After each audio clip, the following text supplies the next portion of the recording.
Caleb, welcome to our show.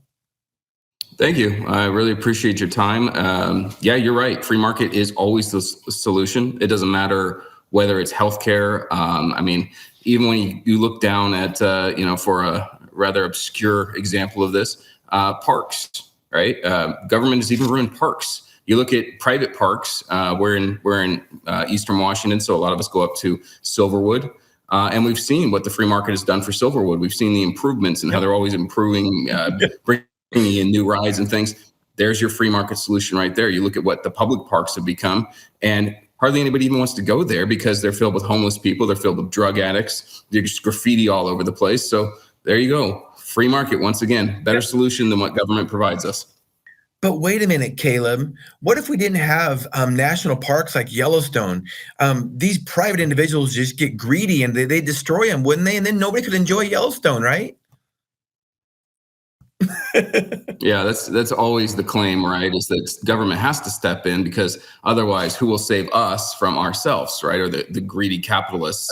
Right. And the truth of the matter is yes, there's always going to be a certain element of society that does take advantage. Right. But most of us, because we have God's image in us, most of us want to better our community, better our world. And so what we've seen actually is a lot of these so-called greedy capitalists have actually donated their lands, have taken reserves and opened it up to the public and ensured that we are able to enjoy that natural beauty.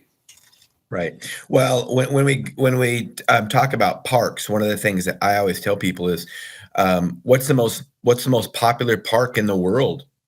Disneyland. And when you go to Disneyland, there's no garbage laying around. There's no homeless people.